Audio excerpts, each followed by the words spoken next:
Boom. All right. So, and bam! What's up? How y'all doing out there? So, welcome everybody. I just want to say thank y'all for joining. We're starting right on time. It's 6 o'clock.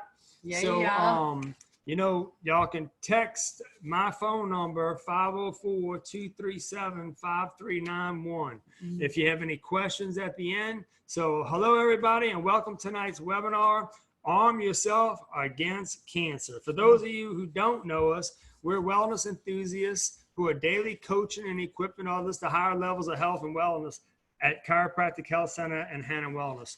We have been serving the New Orleans, Louisiana area for over 34 years, y'all. She's been around a while. Long time. Dr. Debbi Hannan is tonight's presenter. A recorded version will be available and emailed to every registered participant.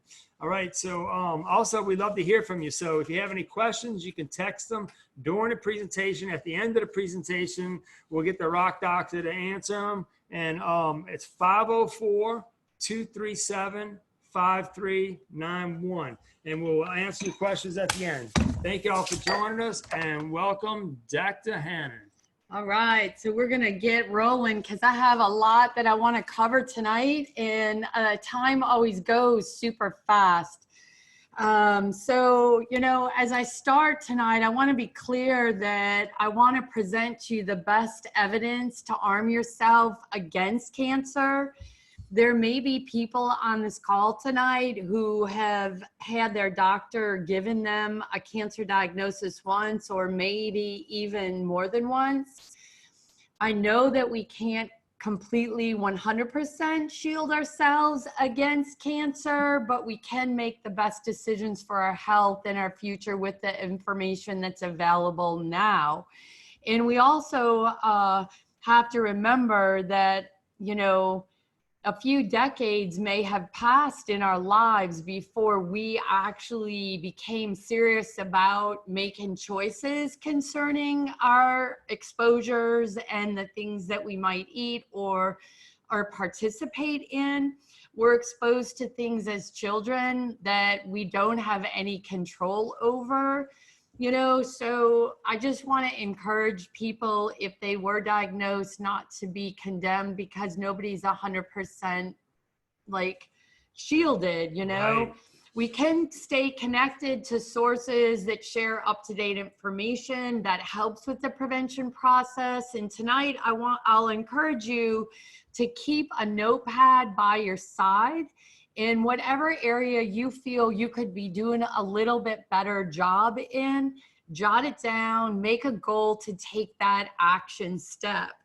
So I'm thankful that we believe and trust in the goodness of God and his healing ability for those who may face the challenge of a diagnosis, and we pray and stand with those that we are aware of. Okay. So let's jump in. I'm going to take the first 5 minutes and I'm going to lay a groundwork of understanding of cancer and how it differs from normal cells.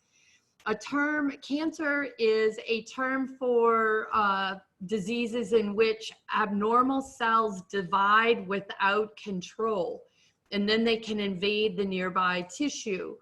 So cancer is like a group of related diseases where the body's cells become abnormal, and they begin to continuously divide and eventually and can enter the tissues around them.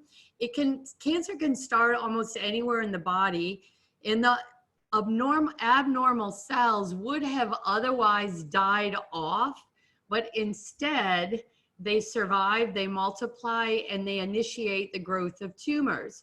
So cancer cells can spread throughout the body, both by the lymph and the blood system. So tumors themselves are also known as neoplasms, and they're a swollen mass of tissue that is resulted from uncontrollable cell division. And malignant is also known as cancerous, and those tumors are classified by the type of cancer that is present, as well as the stage of development. So depending on the type of cancer, the tumors can be fluid filled or solid. In non-cancerous tumors, which we're all familiar with, are called benign. They don't spread into surrounding tissues, and they usually don't cause any further issues once removed. So if we compare cancer cells and normal cells, there are some major differences between cancer cells and normal cells. One of them is growth, and we've already mentioned that. Normal cells stop growing when there's enough cells present, but cancer cells don't do that. They continue to grow, which in turn begins the formation of tumors.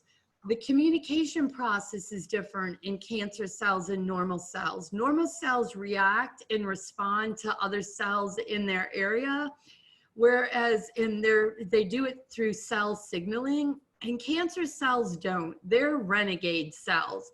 They refuse to function in unity with the other cells.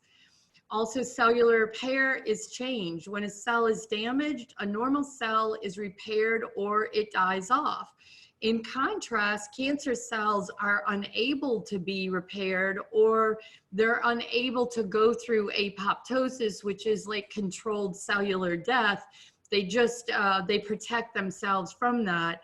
Wow. The cohesion and spreading is another area of difference. Normal cells secrete substances that help them stick together and keep them in their primary location of the body. But cancer cells fail to secrete this type of adhesive substance, and they increase the rate and thereby it increases the rate that these cells travel throughout the body and metastasize. The appearance of cancer cells is quite different. Unlike normal cells, they vary in size and shape from one another, and the nucleus of cancer cells appears much larger and darker than normal cells. Also, normal cells mature, whereas cancer cells tend to rapidly grow and divide before they're fully mature, and the result is they're immature, undifferentiated cells. The immune system relationship is different with cancer cells and normal cells. When normal cells are damaged, the immune system recognizes the damage to those cells and it works to remove them. Conversely, cancer cells can trick the immune system by secreting a different set of chemicals that disables the immune cells from coming to the scene of the tumor growth and thereby preventing the destruction. The functionality of cancer cells and normal cells is very different. Normal cells inherently function properly in the way that they're designed to function, but the cancer cells may not really be considered functional at all. And cells become cancerous when in order for a normal cell to become cancerous, many changes really occur. And these factors include things like the allowance of rapid growth. We've already talked about that. Cancer cells often possess, well, all cells have a growth factor that prompts them, but the cancer cells seem to have something that prompts that growth factor beyond what's necessary. And then the cancer cells also have a failure to stop growth. The proteins that would otherwise instruct the cells to halt growth and die are inhibited, and therefore, and in turn, the cells become abnormal. And then again, the cancer cells have to develop a disregard for body signals. They evade other signals that are received from other cells in the body. And again, they're renegade and they refuse to operate in unity. Wow. And then, of course, we've also mentioned that there's a lack of adhesion properties. So the most important point about all these changes is that these changes are all attributed to gene mutations. So it is overall difficult for a normal cell to become cancerous. but we're aware it's possible. We see the numbers of cancer, and we have to remember that these necessary changes in the way a cell functions have to occur. So I don't want people to be fearful about what we talk about. I want them to be more educated to understand the why of making certain choices and dealing with certain things that they recognize in their body is not right. Sounds like a nightmare. It's not. It could be, I guess, yes. Okay, so in a February 2020 article that was done in Science, the article was entitled Cancer Mutations Occur Decades Before Diagnosis. So we just went through all those changes that have to occur and what makes cancer cells different and more dangerous. But we also said that most of those things happen through mutations. So researchers in this article were reported of analyzing a whole genome of 2,600 tumors from 38 different cancers. And they determined the chronology or the timeline of the gene changes during cancer development.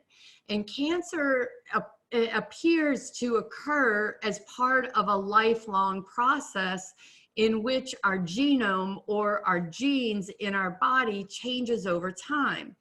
As we age, our cells don't always maintain the integrity of the DNA and the genome. And after cell division so many times, they begin to make some more errors, and that's what mutations are. And this process is accelerated by various genetic predispositions and environmental factors. In this study, the scientists found that tumors of the same cancer type often shared the same cancer initiating mutations. And then they also, once the tumor began to evolve, the cancers developed additional distinct driver mutations that are caused by different DNA damaging processes. So depending on the type of cancer and the patient's genetics and the lifestyle, there were these different changes. So their findings basically suggested that tumor development can span the entire lifetime of an individual. So these mutations that occur can initiate the cancer progression and may occur much in advance of a cancer diagnosis. So, you know, most of the tumor genomes that were studied, or the genetics in the tumor, found that that mutations played a large role in the driving growth of the cancer. So the development of the cancer timeline is important because it specifies certain signs that can be followed with diagnostic testing that pick up, like this window of opportunity that picks up early signs. And really this information is really not 100% developed yet, but the landscape is changing and there's hope in this arena. And that's wonderful news. So I just wanted to share that with you. I do want to say that cancer is a multifactorial disease that's not completely understood. If it was, we wouldn't have the rates that we have right now. And we talk about our genes from our parents, and we talk about this trait or this risk, but the reality is that genes have very little impact on our life's outcomes. So our parents' genes I'm talking about, because we just said that mutations have a lot to do with the development of the cancer cells. And it's really mutations in our own genome. It's not necessarily mutations that we've gotten from our parents. So, you know, we've discussed this in other webinars, that our genes are not our fate. And if we have a parent or a grandparent or parents or grandparents that have died of cancer, of course we want to be more aware of doing all that we can be to be proactive. But the data really shows that 90 to 95% of all chronic disease is related to lifestyle and environment. What? Now, environment, that's a big one in Louisiana. Huge. We're really in a chemical soup, and we're at the southernmost point of the Mississippi, where all the environmental toxins north of us flow into the river, and flow off the land and dump down to where we're at. And of course, we know we have a lot of refiners and chemical plants. So this kind of requires more attention. And so it's kind of good that you're on the call. You know, our genes can give us useful information about our increased risk, but in most cases, they don't really determine the actual cause of disease. Most of the biology regarding the cause of disease will come from the complex interaction of proteins and cells working with environmental factors rather than totally being driven by genetics. And this is really exemplified in observational studies that have shown that when an individual migrates from one country to another country, their chances of being diagnosed with cancer has less to do with where they came from and more to do with where they migrated to. So, you know, we mentioned that a majority of the changes in the renegade cancer cells are from mutations, and one of the major causes of mutations is oxidative stress. Oxidative stress is really adversely involved with many pathophysiological processes of aging, and cancer is one of them. And oxidation is kind of inside our body, like what happens when rust occurs in the environment. It's the oxygen that reacts with the metal that creates the rust. The same thing is what happens when we cut an apple and we leave it on a counter and it turns brown. That's oxidation. So in our body, if we have the free radicals, and those are reactive oxygen species, it's more oxygen species that are free and that are attacking body tissue. And the main thing that they attack is they attack the cell membranes of our body to get to our DNA. And our DNA, if you remember from science, is in the nucleus of every cell. And the oxygen species want to attack that DNA and create oxidative stress. So it's interesting that, you know, a lot of that oxidative stress is in the form of one amino, or one of the units of the DNA, one of the bases, which is guanosine. And a lot of the reactive oxygen species that create the oxidative stress reacts with guanosine and produces this substance called 8-hydroxy-2-deoxyguanosine. And I'm going to get a little bit less technical, but those levels actually can be measured in the body. And if they're measured elevated, it's important to identify the sources of the oxidative stress. So the biological significance of that substance, which is something that can be measured by some of the functional labs like Genova Diagnostics, is that it's correlated with a lot of chronic disease processes. It's correlated with inflammatory bowel disease, type 2 diabetes, the clinical outcomes of strokes, non-alcoholic fatty liver disease, and also NASH. And it's also correlated with Alzheimer's disease. But this increased 8-hydroxy-2-deoxyguanosine is closely related to mutations creating or triggering carcinogenesis.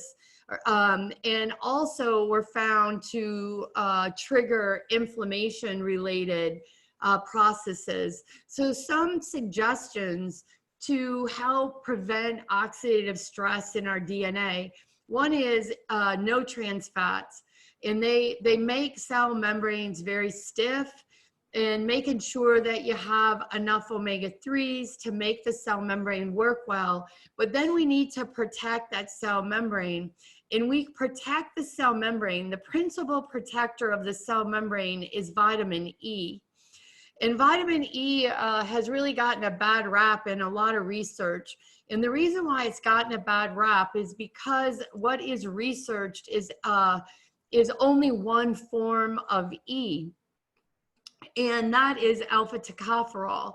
It's the most prevalent used form by our body, but it's not the only important form. Vitamin E has 8 isomers. There's 4 of them that are tocopherols, and there's 4 of them that are tocotrienols.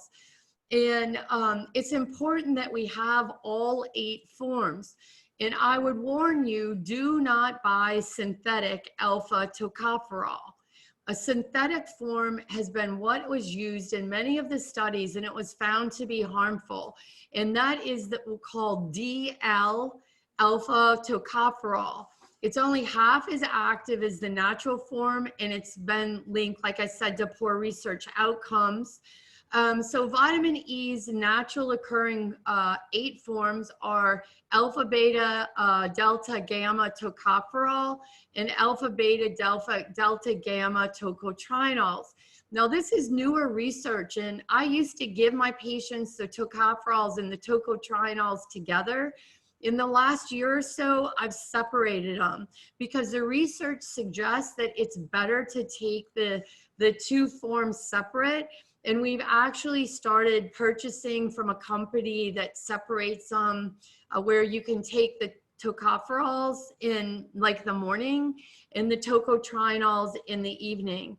But vitamin E is a very strong antioxidant, which means that it protects the cell membranes against the reactive oxygen species that want to attack it and destroy it and get into the nucleus and affect our DNA.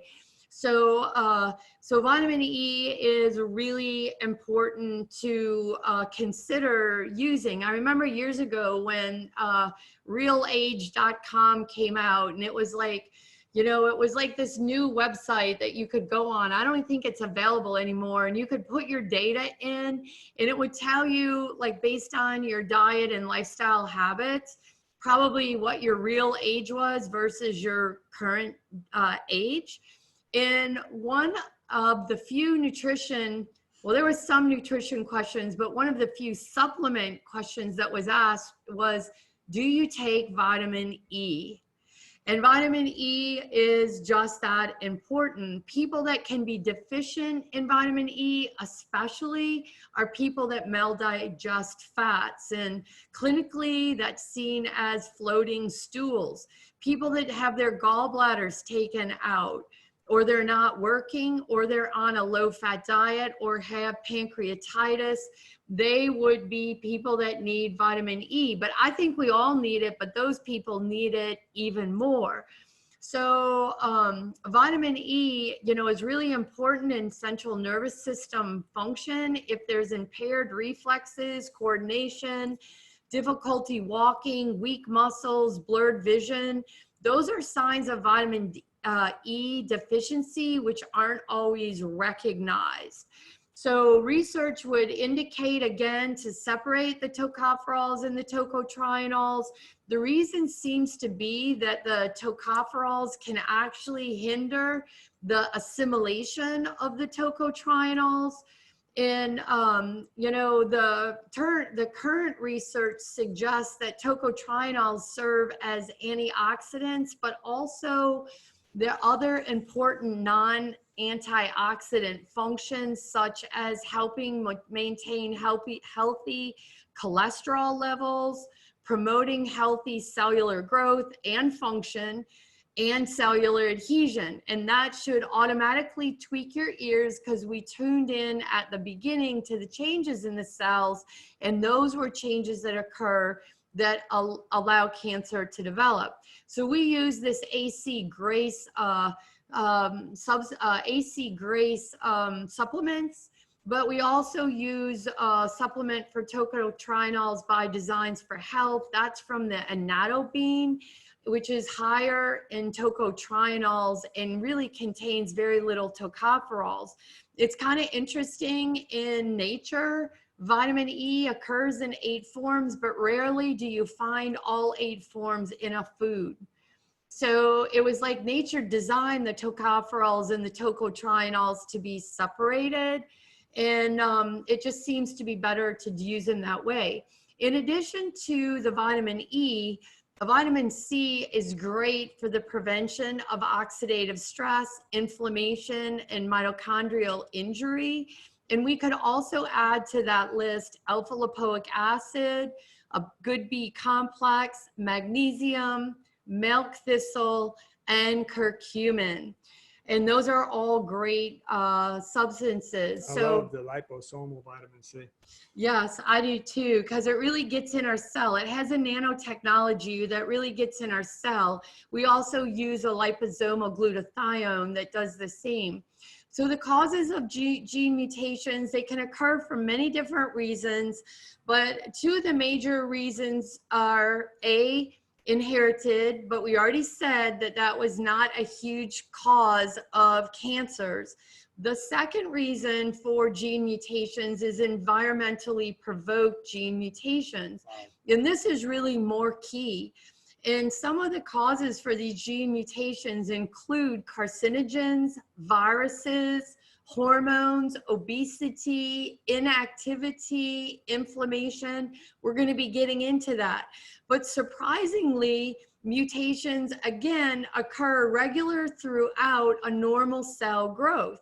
These cells, however, most of the time have the ability to recognize, identify, and repair these mistakes. Unfortunately, with cancer, when cancer occurs, these mistakes go unnoticed. So some common risk factors associated with cancer, one is age. Overall, as we age, our cancer risk increases. And these factors don't have to be present for cancer to develop, but they are part of the story of cancer. Another one would be lifestyle choices, habits such as smoking, drinking, poor diet, excessive sun exposure, remaining overweight, unsafe sex, and inactivity all play a role in cancer risk. Family history, when there's hereditary gene mutations, although they're not common, they're still worth being aware of, because we can be as proactive as possible so that those genes never manifest. And then finally, again, we've mentioned it, environment.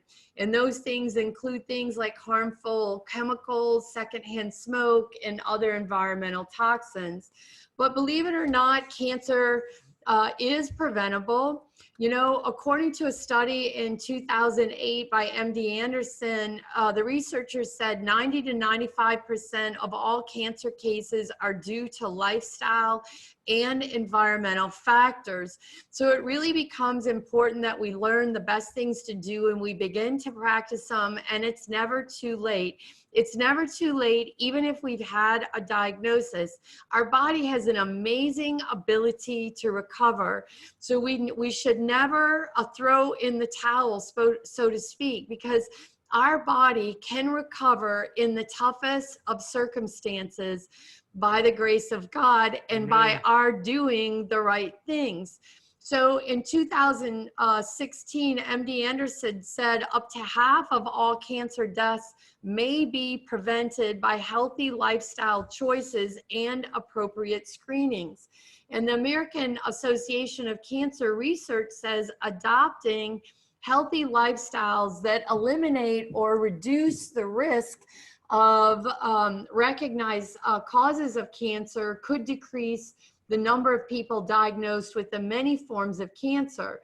Now, tobacco use is top on the list. Smoking has been shown to increase the risk for 17 types of cancer in addition to lung cancer.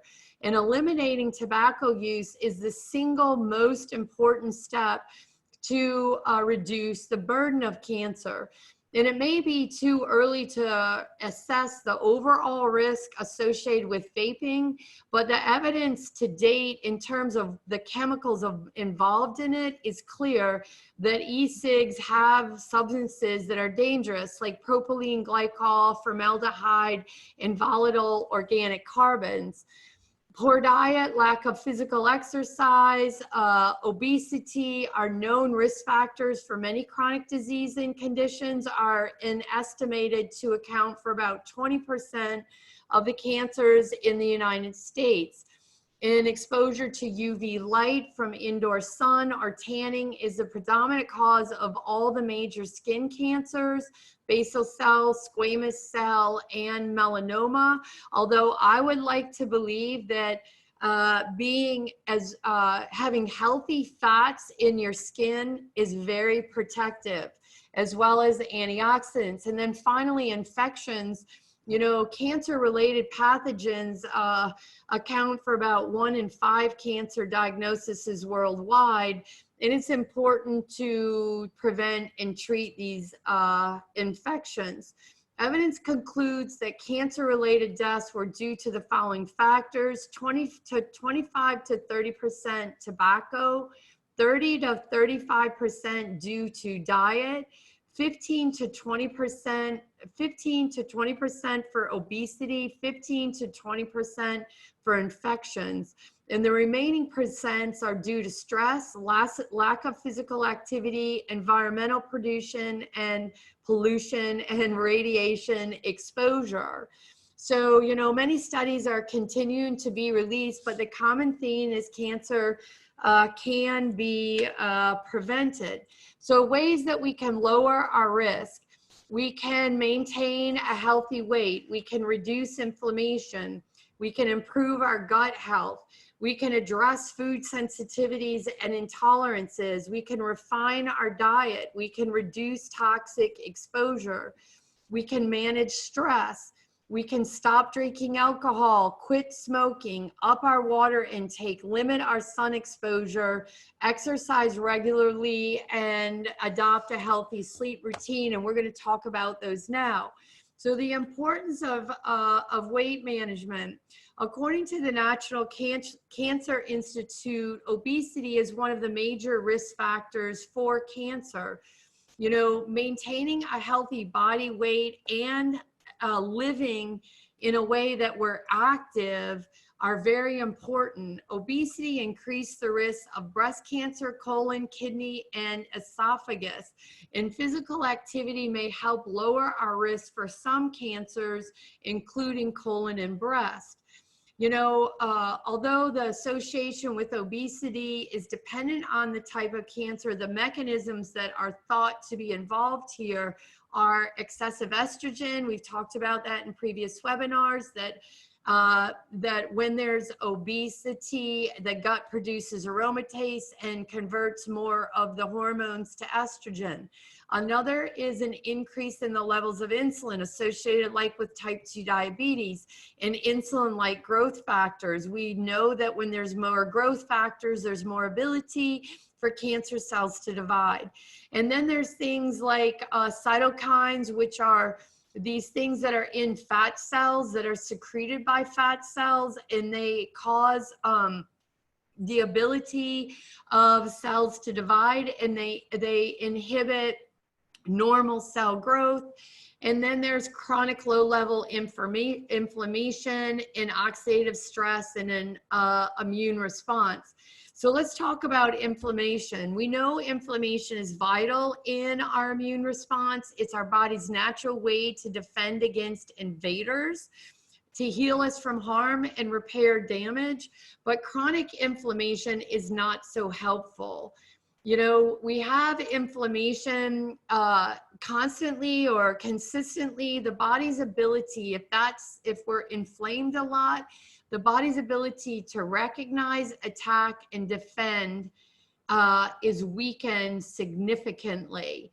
So when the body remains in this high alert state for an extended period of time, the immune system becomes impaired and lasting damage occurs.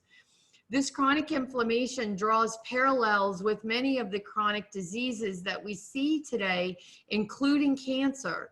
And if it's not addressed, more complications occur, such as insulin resistance, autoimmune disease, tumor progression, they happen.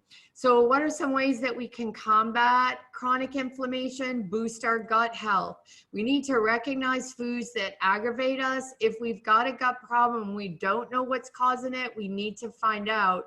You know, I love using L-glutamine. It's a wonderful powder or pill that can help heal gut cells. It needs to be taken on an empty stomach. We should be using a good probiotic. Other gut issues should be treated. And remember that there's dangers of PPIs and antacids. They're not designed to be used long term. We should adopt an anti-inflammatory diet, less meat, less high-fat dairy, packaged foods, sugary foods should be avoided. You know, we need to take proper supplementation. I love curcumin, you know, as an anti-inflammatory. We need to detox when necessary. This is going to be something I'm going to talk about yet.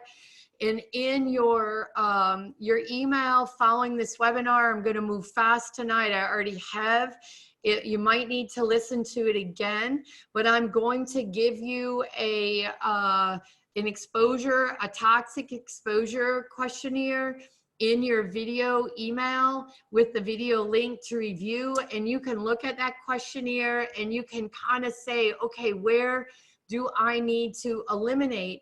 The first and foremost important thing when we're exposed to toxins is remove the source. Once we've removed the source, then we can work on detoxifying. And we're strong proponents of the farm-fed sauna and other detox methods. You know, remember the Dirty Dozen? I'm going to give you some information that's going to give you some sources in our homes that can be sources of toxins. Also, let's talk a little bit about toxins in our environment. You know, they're ubiquitous. They're finding like toxins. I think there's 200 toxins that have been identified in babies when they come out of the womb. What? So the toxins in our environment are just so prevalent. I'm going to include in your email tonight a Genova Diagnostics interpretive guide for toxic effects. It's going to be over your head in some areas, but there's a portion of it called general action steps. And those general action steps are going to be things that you can remember to do or to be careful about, like avoiding polycarbonate containers with BPA, opting for glass, porcelain, stainless steel, avoiding handling store receipts. I hate to see people checking out at cash registers. That ink that is on the store receipts has BPAs. And you can only get that if you put it in your mouth. But if you handle that receipt and you don't wash your hands and you get that in your mouth and it slowly accumulates, it's a problem. Wow. You shouldn't microwave in plastic containers. You should use you shouldn't use these foods like non-organic butter. Remember that toxins are stored in our fat tissue. They're also stored in animals' fat tissue. So high fat dairy is something that you have to be very careful about, and you should only have organic. High fat meat cuts, you need to be very careful about because that's where the animal has stored their toxins. And if you're partaking in that, you're beginning to accumulate in your body. You shouldn't eat farmed Atlantic salmon. We've said this in previous webinars. Atlantic salmon is not caught in the wild. It'll be called wild, but it's been farmed. And when it's farmed, it's full of DDE and other problematic chemicals. You shouldn't eat non-organic greens like spinach and collard greens. They have high DDE in them. Non-organic cheeses, cream cheese, cheddar, American cheese, high in DDE. Non-organic fatty meats, lamb, ground beef, high in DDE. These are things that we have to be aware of You know, keep well ventilated when working with any type of volatile solvent. Avoid breathing household chemical products and begin transitioning to non-toxic cleaners. Avoid heating and eating foods in styrofoam containers, especially hot drinks. I refuse to drink any coffee out of a styrofoam container if I'm out someplace. These are just simple things that'll be included in that pamphlet, along with more that will tell you some things that you can do. In addition, I'm going to be including from Environmental Working Group, which is a great resource, ewg.org, I'm going to be including their 9 practical steps or tips for consumers, like filtering your tap water, sealing outdoor decks, cutting down on stain and grease proofing chemicals, staying safe in the sun, again, cutting down on fatty meat and high fat dairy, eating the clean 15 or avoiding the dirty dozen, avoiding carcinogens in cosmetics. The Environmental Working Group has a second database called the Cosmetic Database.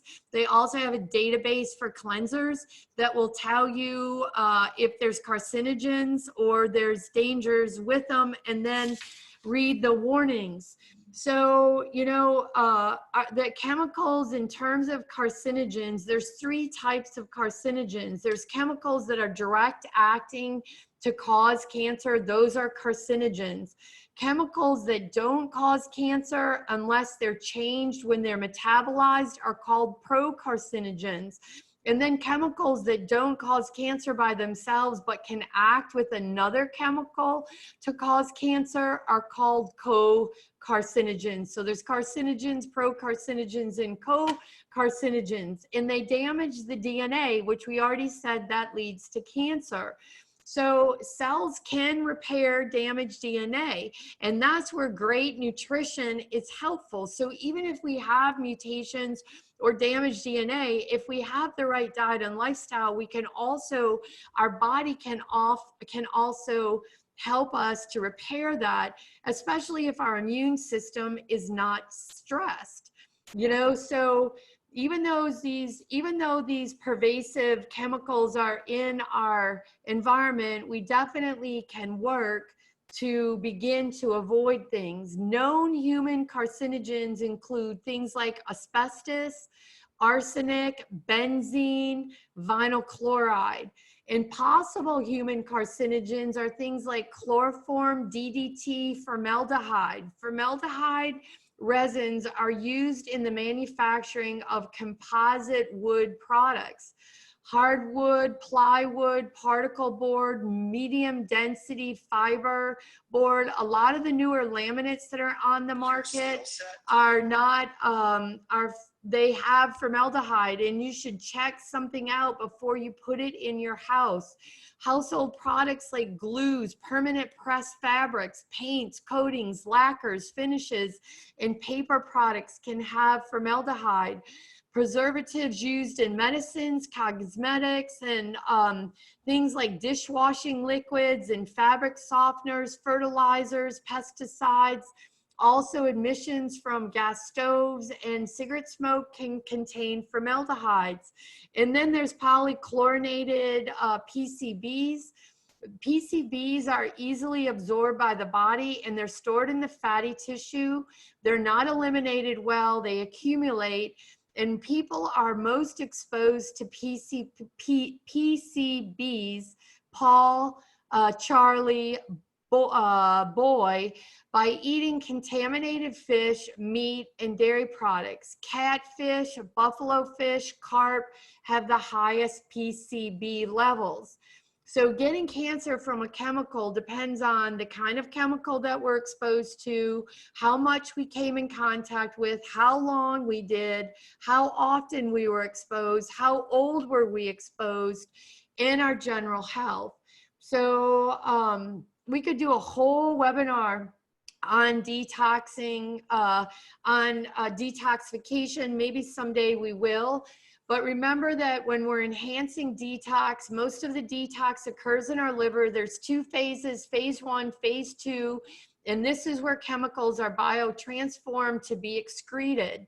So some supporting substances for biotransformation include a proper diet, but also things like taurine, glycine, glutamine, N-acetylcysteine, lipoic acid, milk thistle, liposomal glutathione.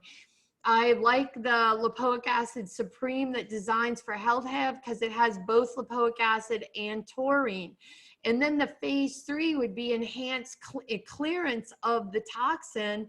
And that would be both recycling it through the kidneys and the liver. And exercise can promote the kidneys to excrete more toxins. The sauna therapy is great for removing fat-soluble toxins. You know, ensuring good intestinal function and bacterial balance is important for promoting and eliminating toxicants and toxicant byproducts. Detoxification byproducts are passed into the gut, and then fiber helps get rid of them. So rice bran fibers are good. They fat bind and they pull the toxins. I also love and make for Darren and I every morning a big glass of green tea. It's full of polyphenols, which aid toxicant excretion. And I just want to comment really quick that a person that's lost a lot of weight needs to possibly consider detox support, because most of the toxins in our bodies are stored in our fat. A lot of them are stored in our fat. So if we're losing that fat, we're losing toxins. A lot of the toxins also can be stored in our bones. So somebody that's in an age of osteoporosis, like postmenopausal, and men are getting a lot of osteoporosis now too. That might be the age groups as well that consider supplementing that. Okay, the gut connection, you know, we've talked about this at length in other webinars, but our gut microbiome, and that is like all of the bacteria that in our gut. They include bacteria, yeast, fungus, viruses, protozoa, all that's in our digestive tract. And they're important to our ecosystem. But far beyond just being important to our digestive health, the immune system and other organ systems are also closely related to our gut health, our immune system in particular. And because of this close association between our microbiome and our immunity, research suggests that the gut has a very significant risk in a role in determining our cancer risk. In 2017, MD Anderson had a number of articles on immunotherapies and gut microbiome. And here's a comment from one of their articles: the greater diversity of bacteria in the gut microbiome is associated with both a higher response rate to treatment and a longer progression-free survival. So, you know, we've talked about taking a probiotic. I think it's something that pretty much everybody should take, and it really needs to be one that is diverse. We also remember that we increase the diversity of our microbiome by eating a wide variety of vegetables. That helps feed these bacteria. Eat the rainbow. Yes, you know, researchers have found, this is another comment from MD Anderson, researchers have found in recent years that bacteria and viruses harbored in the human body outnumber the body's own cells. This microbiome plays a role in many regular functions, including the initial priming of the immune system and its normal operation. It's pure and simple. The immune system cannot function properly if the gut is not healthy. Bam. So some of the most common enemies to gut health would be the standard American diet, nutrient devoid, over processed, calorically laden junk food. Excessive use of prescription medications is also an issue because they have negative effects on gut health. One of the biggest players are the proton pump inhibitors and the H2 blockers. These acid blockers basically destroy all nutrients and prevent them from being absorbed. They alter the pH of the digestive tract, and they lay a groundwork for a host of disorders. And reducing stomach acids makes it harder for us to digest food, which then you can create a bigger response or sensitivity to the food. So what sometimes seems like a person has too much acid is really that they don't have enough, and the food sits too long in their stomach waiting to be digested, and they get reflux. Acid blockers also can cause a B12 deficiency. B12 requires adequate stomach acid to be absorbed. So that's just a FYI. Acid blockers are linked to muscle weakness, infertility, and stomach cancer. And as we age, other inadequate digestive activity may be there. We may need to supplement with other digestive enzymes besides just hydrochloric acid. Toxic exposure. When we're speaking about gut toxic exposure, we've already mentioned the importance of commensal bacteria. Those are the ones that belong there for a healthy immune system. But there can also be pathological bacteria that overgrow in our gut. And in a PubMed article in January of 2019, that was labeled Gut and the Microbiota in Cancer from Pathogenesis to Therapy, it said several microbiotic subpopulations may expand during pathological dysbiosis and produce high levels of toxins. What that means is we got to make sure that we don't have bad stuff in our gut. And unfortunately, PPIs allow for an overgrowth of bad gut bacteria. So it really serves to consider our ways and make sure that we're doing things well. Untreated infections, this one can be a hard one because sometimes we can be harboring low-grade stuff that's really under the radar of symptoms. Blood work can help identify those issues. Even when it's in the normal range, we can see trends by plotting against optimum numbers. In addition, you know, cancers can be caused by some viruses or bacteria. Viruses associated with cancer are like the human papillomavirus, the HPV, can cause cervical cancer, hepatitis B and C can cause liver cancer, Epstein-Barr can cause a type of lymphoma, and H. pylori can cause gastric cancer. And then there's chronic stress. You know, long-term chronic stress is more damaging than a short-term stress. You know, this type of stress comes from situations that last for weeks or months, and there's no definite end in sight. You know, so this can weaken our immune system. It also ups our risk for digestive problems and depression. And stress can inhibit normal processes. Stress can inhibit the way that our body normally kills diseased cells, and it prevents them from spreading. Thereby, it can stop one of our body's protective processes. Also, chronic stress can increase the production of certain growth factors that increases our blood supply, and this can help or aid the development of cancer. So let's amp up our diet. I'm talking as fast as I can. We're getting close, but I'm going to keep on pushing here. You know, it's what we eat as well as what we don't eat that can either fuel or discourage the development of cancer. Research has concluded there's solid evidence that certain dietary habits have a sizable impact on our cancer risk. For example, the encouraged cancer prevention diet is a plant-based diet, which has a lot of minerals, vitamins, antioxidants, and phytonutrients in it. That would be non-starchy vegetables like broccoli, spinach, cauliflower, whole fruits, fruits and vegetables that contain vitamin C, like oranges, berries, peas, bell peppers, dark leafies, vegetables rich in lycopene, like tomatoes, and then fruit like watermelon. Yes. Carotenoids rich vegetables like carrots, Brussels sprouts, and squash.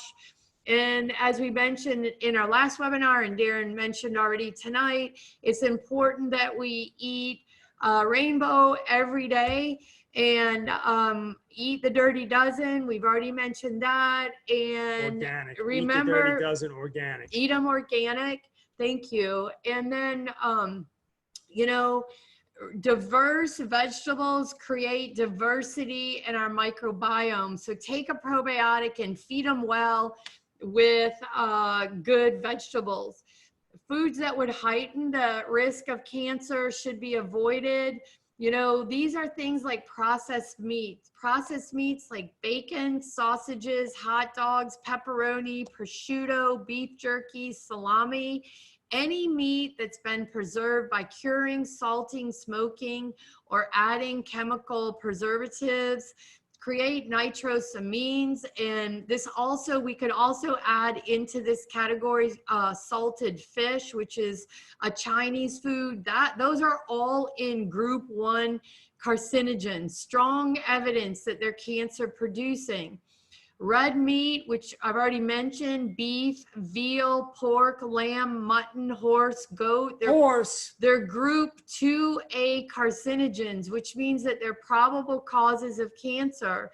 Burned or barbecued foods that are cooked, like meats, that are cooked at high temperatures, produce substances called heterocyclic amines and polycyclic aromatic hydrocarbons, and they're formed by cooking at high temperatures, and they're not good.